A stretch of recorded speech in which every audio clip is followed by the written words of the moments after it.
ಇಳಕಲ್ಲಿನ ವೀರರಾಣಿ ಚೆನ್ನಮ್ಮ ಮಹಿಳಾ ಸಂಘದಿಂದ ಕಿತ್ತೂರು ಚೆನ್ನಮ್ಮನ 247ನೇ ಜಯಂತ್ಯೋತ್ಸವವನ್ನು ನಗರದ ಕಡಪಟ್ಟಿ ಫಾರ್ಮ್ ಹೌಸ್ನಲ್ಲಿ ಅದ್ಧೂರಿಯಾಗಿ ಆಚರಿಸಲಾಯಿತು. ಕಾರ್ಯಕ್ರಮವನ್ನು ಬೆಳಗ್ಗೆ ಇಳಕಲ್ ನಗರದ ಕಿತ್ತೂರು ಚೆನ್ನಮ್ಮ ವೃತ್ತದಲ್ಲಿ ಭಾವಚಿತ್ರಕ್ಕೆ ಪೂಜೆಯನ್ನ ಸಲ್ಲಿಸಿದರು. ತದನಂತರ ವೇದಿಕೆ ಕಾರ್ಯಕ್ರಮವನ್ನು ಉದ್ಘಾಟಕರಾಗಿ ಆಗಮಿಸಿದ್ದ ಡಾಕ್ಟರ್ ಶುಭಾರಾಣಿ ಕಡಪಟ್ಟಿಯವರು ದೀಪ ಬೆಳಗಿಸುವುದರ ಮೂಲಕ ಮತ್ತು ಚೆನ್ನಮ್ಮನ ಭಾವಚಿತ್ರಕ್ಕೆ ಪುಷ್ಪಾರ್ಚನೆ ಮಾಡುವುದರ ಮೂಲಕ ಚಾಲನೆಯನ್ನ ನೀಡಿದರು.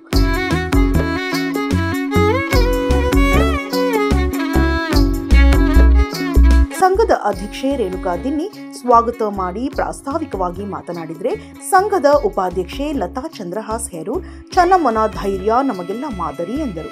ಈಗ ನಮಗೆ ಅಡೆತಡೆಗಳು 108 ಬರ್ತಾವ, ಆದ್ರೂ ನಾವು ಚೆನ್ನಮ್ಮನ ಯಾಕೆ ಸ್ಮರಿಸಬೇಕಂದ್ರೆ ನಮಗೆ ಚೆನ್ನಮ್ಮ ಬಳಗದ ನಾವು ಚೆನ್ನಮ್ಮನ ಹಾಗೆ ನಾವು ದಿಟ್ಟತನದಿಂದ ಎಲ್ಲರೂ ಸೇರಿ ಮುಂದೆ ಹೆಜ್ಜೆ ಇಡೋಣ. ಈ ಚೆನ್ನಮ್ಮನ ಬಗ್ಗೆ ನಮ್ಮ ಶ್ರೀಮತಿ ಲತಾ ಅವರು ಹೇಳ್ತಾರ, ಅದಕ್ಕಾಗಿ ನಾನು ಅವರ ಬಗ್ಗೆ ನಾವು ಒಂದೆರಡು ಮಾತುಗಳನ್ನು ಇಷ್ಟ ಹೇಳ್ತೀನಿ. ಚೆನ್ನಮ್ಮ ಇಂದಿನ ಕಾಲದಲ್ಲಿ ಒಬ್ಬ ಅಗದಿ ದಿಟ್ಟ ಮಹಿಳೆಯಾಗಿ ಹೋರಾಡಿ ಈ ಥರ ಹೆಸರಿಗೆ ಇವತ್ತು ನಮ್ಮೆಲ್ಲರ ಒಂದು ಇದಕ್ಕೆ ಕಾರಣ ಆದವರು. ಅದೇ ಥರ ನಾವು ಚೆನ್ನಮ್ಮನ ಸ್ಮರಿಸುತ್ತಾ ಚೆನ್ನಮ್ಮ ಬಳಗಂತ ನಮ್ಮ ಇದಕ್ಕೆ ನಾವು ತಗೊಂಡಿವೆ. ಅಪ್ಪರು ತುಂಬ ಖುಷಿ ಪಟ್ಟರು. ಅಕ್ಕ ಮಾದೇವ ಪ್ರತಿರೂಪನ ಚೆನ್ನಮ್ಮ ಬಳಗರಿ ಅವರ ನೀವು ಮಾಡಿ ಅಂತ ಹೇಳಿ. 14ನೇ ವಯಸ್ಸಂದ್ರೆ ಆಟ ಆಡಂತ ವಯಸ್ಸಿನೊಳಗನ ಮದುವೆ ಆಯ್ತು. ಆದ್ರೂ ಅವಳು ಏನ್ ಮಾಡಿದ್ಲು, ಗಂಡ ತೀರ್ಕೊಂಡ ತಕ್ಷಣ ಏನ್ ಮಾಡ್ಬೇಕು, ಆರಾಗಿ ಮನೆಯಲ್ಲಿ ಕೂಡ್ಬಹುದಾಗಿತ್ತು, ಆದ್ರೂ ಕೂಡ್ಲಿಲ್ಲ. ಬೇರೆ ರಾಣಿಯರಂಗ ರಾಜ್ಯಭಾರವನ್ನು ಇಷ್ಟೊಂದೆಲ್ಲ ರಾಜ್ಯ ಐತೆ, ನನ್ನ ಮನೆ ಕುತ್ಕೊಂಡು ಮಾಡ್ಬೋದು, ಇಷ್ಟೆಲ್ಲ ಗಳಿಸಿಟ್ಟು ಹೋಗಿರ್ತಾರ, ಯಾಕೆ ಇನ್ನೊಂದು ಕೆಲಸ ಮಾಡ್ಬೇಕು ಅನ್ನೋದು ಇದು ಕೂಡ ಇದೆ. ಆದ್ರೆ ಬೇರೆ ರಾಣಿಯಂತೆ ನಮ್ಗೆ ಚೆನ್ನಾಗಿ ಮಾಡ್ಲಿಲ್ಲ. ಅದಕ್ಕಾಗಿ ಅವಳು ಏನ್ ಮಾಡಿದ್ಲು, ರಾಜ್ಯ ಭಾರವನ್ನು ತಾನೆಲ್ಲ ತಗೊಂಡು ಯುದ್ಧವನ್ನು ಅವರು ಬ್ರಿಟಿಷರ ಜೊತೆ ಯುದ್ಧವನ್ನು ಸಾರಿದಳು. ಆದ್ರೆ ಭಾರತದಲ್ಲಿ ಪ್ರಥಮ ಮಹಿಳೆಯಾಗಿ, ಯಾಕಂದ್ರೆ ಬೇರೆ ಎಲ್ಲ ರಾಣಿಯರು ಯುದ್ಧಕ್ಕೆ ಹೋಗ್ಲಿಲ್ಲ. ಯಾರಾದರೂ ರಾಜರು ತೀರ್ಕೊಂಡ್ರೆ ಅವ್ರ ಮನೆ ತಮ್ಮ ರಾಜ್ಯದಲ್ಲಿ ಮಾತ್ರ ಮಾಡ್ತಿದ್ದ.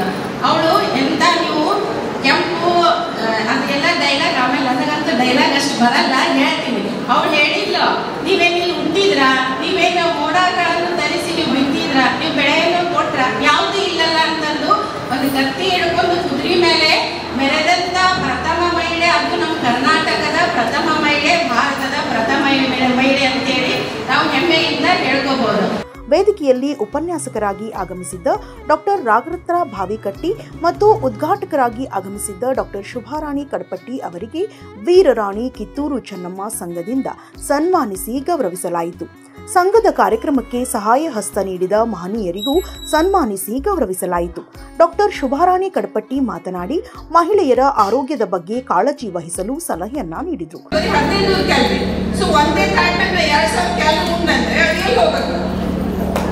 ಎಲ್ಲ ಕೊಬ್ಬರಿ ಸೇರ್ಕೊಂಡ್ಬಿಡ್ತೇವೆ ಹೊಟ್ಟೆಯಲ್ಲಿ, ಕೈ ಕಾಲು, ಆಮೇಲೆ ಲಿವರ್. ಈಗೇನ ಏನಾಗಿದೆ ಅಂತಂದ್ರೆ, ಮೊದಲೆಲ್ಲ ಹುಡುಗರಿಗಷ್ಟೇ ಲಿವರ್ ಬಾವಿರ್ತೀವಿ, fatty liver, alcoholic fatty liver ಅಂತ ಕರಿತೀವಿ. ಈಗ ಯಾರ್ಯಾರು ಊಟ ಮಾಡ್ತಾರೆ ಅವರಿಗೆಲ್ಲೂ ಲಿವರ್ ಬಾವು ಬರಾಗತ್ತೆ, ಫ್ಯಾಟಿ ಲಿವರ್ ಅಂತ ಕರಿತೀವಿ. ನಾವು ಹೆಚ್ಚಿಗೆ ತಿಂದಿರ್ತೀವಿ ಕಾರ್ಬೋಹೈಡ್ರೇಟ್, ಅದೆಲ್ಲ ಹೋಗಿ ಲಿವರ್ ಮೇಲೆ ಕೂಡುತ್ತೆ. ಲಿವರ್ ಕೆಲಸ ಮಾಡಿ ಮಾಡಿ ಹೈರಾಣಾಗಿ ಸಾಕಾಗ್ಬಿಡುತ್ತೆ. ಪ್ಯಾನ್ಕ್ರಿಯಾಸ್ ಇನ್ಸುಲಿನ್ ತಯಾರು ಮಾಡುತ್ತೆ. ಇನ್ಸುಲಿನ್ ಪ್ಯಾನ್ಕ್ರಿಯಾಸ್ ಮಾಡಿ ಮಾಡಿ ಇಷ್ಟು ಊಟ ಮಾಡೋದು, ಇಷ್ಟು ಹೆಂಗೆ ಕರಗಿಸ್ಬೇಕಂತ ಹೇಳಿ ಅದು ಹೈರಾಣಾಗಿ ಕೆಲಸ ನಿಂದಿಸ್ತೇವೆ. ಅವಾಗ ಏನಾಗುತ್ತೆ, ಡಯಾಬಿಟಿಸ್ ಸ್ಟಾರ್ಟ್ ಆಗುತ್ತೆ. ಆಮೇಲೆ ಕೊಬ್ಬಿನಾಂಶ ತಿನ್ನೋದ್ರಿಂದ ರಕ್ತನಾಳಗಳೆಲ್ಲ ಬ್ಲಾಕ್ ಆಗಿ ಹಾರ್ಟ್ ಅಟ್ಯಾಕ್ ಆಗಲಿ, ಪ್ಯಾರಾಲಿಸಿಸ್ ಆಗಲಿ ಬರೋ ಸಾಧ್ಯತೆ ಜಾಸ್ತಿ. ಉಪನ್ಯಾಸಕರಾಗಿ ಬಂದಿದ್ದ ಡಾಕ್ಟರ್ ನಾಗರತ್ನ ಭಾವಿಕಟ್ಟಿ ಮಾತನಾಡಿ ಕಿತ್ತೂರು ಚೆನ್ನಮ್ಮನ ನೈತಿಕತೆ, ಪರಾಕ್ರಮ, ಸಹಿಷ್ಣು ಗುಣಗಳು ಸೇರಿದಂತೆ ಕನ್ನಡ ನಾಡಿನ ಅಸ್ಮಿತೆಯ ಬಗ್ಗೆಯೂ ಮಾತನಾಡಿದರು. ನಮಗೇನಾದ್ರು ಹೆಣ್ಮಕ್ಳು ಇದ್ರಂದ್ರೆ ನಾವು ಗಂಡ್ಮಕ್ಳನ್ನ ಬೆಳೆಸ್ತೀವಿ. ಈಗಿನ ಜನರೇಷನ್ ಒಳಗೆ ನಮಗೂ ಗಂಡ್ಮಕ್ಳಿಲ್ರಿ, ಈಗಿನ ಗಂಡ್ಮಗ ಈಗಿನ ಹೆಣ್ಮಗ ಅಂತ ತಿಳ್ಕೊಂಡಿವಿ, ಯಾಕಿನ ಗಂಡ್ಮಕ್ಕಿಂತ ಬಲ ಬೆಳೆಸಾಕತ್ತೀವಿ ಅಂತ ಹೇಳ್ತೀವಿ. ಹೆಂಗ್ ಬೆಳೆಸ್ತೀವಿ ನಾವು ನಮ್ಮ ಮಕ್ಕಳನ್ನ ಗಂಡ್ಮಕ್ಳ ರೀತಿ ಒಳಗೆ ಅಂತ ಹೇಳಿದ್ರ, ಒಂದು ಜೀನ್ಸ್ ಪ್ಯಾಂಟ್ ಹಾಕಿಸ್ತೀವಿ, ಒಂದು ಟಿ ಶರ್ಟ್ ಹಾಕಿಸ್ತೀವಿ, ಕಟ್ ಮಾಡಿಸ್ತೀವಿ, ಮೊಬೈಲ್ ಒಳಗೆ ಒಂದು ಕೈಯಾಗ ಒಂದು ಮೊಬೈಲ್ ಕೊಡ್ತೀವಿ, ಬೈಕೋ ಅಥವಾ ಗಾಡಿ ಕೊಡ್ತೀವಿ, ಕೊಟ್ಟು ಆಯ್ತವ ನೀ ಎಲ್ಲರ ಅಡ್ಡಾಡ್ಕೊಂಬ ಎಷ್ಟೊತ್ತಿಗಾರ ಬಾ. ಇದು ನಾವು ನಮ್ಮ ಮಕ್ಕಳನ್ನ, ನಮ್ಮ ಹೆಣ್ಮಕ್ಳನ್ನ ನಾವು ಗಂಡು ಮಕ್ಕಳ ರೀತಿ ಬೆಳೆಸೋ ರೀತಿ.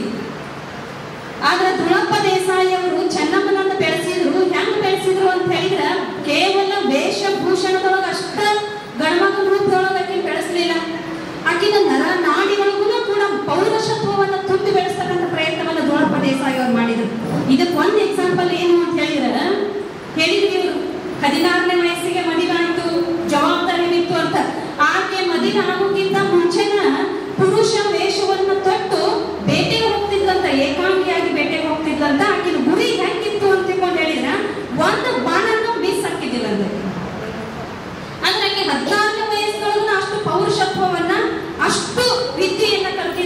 ಹೇಳಿದ್ರೆ ಎಂತಹ ಒಂದು ಸಂಸ್ಕೃತಿಯನ್ನ, ಒಂದು ಶಿಕ್ಷಣವನ್ನ ಅವ್ರ ತಂದೆ ಆಕೆಗೆ ನೀಡಿದ್ರು ಅನ್ನೋದನ್ನ ನಾವು ಸ್ವಲ್ಪ ಕಲ್ಪನೆ ಮಾಡ್ಕೋಬೇಕಾಗುತ್ತೆ. ಯಾಕಿದನ್ನು ನಾವು ಮೆಲುಕು ಹಾಕಬೇಕು ಅಂತ ಹೇಳಿದ್ರೆ, ನಾವು ಹೆಂಗಿರ್ಬೇಕು, ನಮ್ಮ ಮಕ್ಕಳನ್ನ ನಾವು ಹೆಂಗೆ ಬೆಳೆಸಬೇಕು ಅನ್ನೋದಕ್ಕೆ ಇವೆಲ್ಲ ಎಕ್ಸಾಂಪಲ್ ನಮಗೆ. ಕಾರ್ಯಕ್ರಮದಲ್ಲಿ ಅನೇಕ ಸಾಂಸ್ಕೃತಿಕ ಚಟುವಟಿಕೆಗಳನ್ನು ನಡೆಸಲಾಯಿತು. ಇನ್ನು ಕಾರ್ಯಕ್ರಮದಲ್ಲಿ ಸಲಹಾ ಸಮಿತಿ ಅಧ್ಯಕ್ಷೆ ಮಹೇಶ್ವರಿ ಮಂಗಳೂರ್, ಸಂಚಾಲಕಿ ಮಂಜುಳಾ ತೋಟಗೇರ್, ಕಾರ್ಯದರ್ಶಿ ಸಾವಿತ್ರಿ ಹವಾಲ್ದಾರ್ ಸೇರಿದಂತೆ ಸಂಘದ ಸರ್ವ ಸದಸ್ಯರು ಮತ್ತು ಇಲ್ಕಲ್ ನಗರದ ವಿವಿಧ ಮಹಿಳಾ ಸಂಘದ ಅಧ್ಯಕ್ಷರು, ಪದಾಧಿಕಾರಿಗಳು ಉಪಸ್ಥಿತರಿದ್ದರು.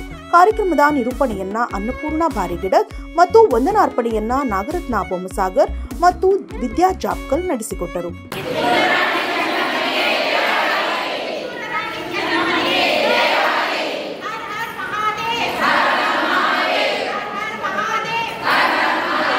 ಇನ್ನಷ್ಟು ಅಪ್ಡೇಟ್ಗಳಿಗಾಗಿ ಫಾಲೋ ಮಾಡಿ ವಿಜಯ ಧ್ವನಿ ನ್ಯೂಸ್.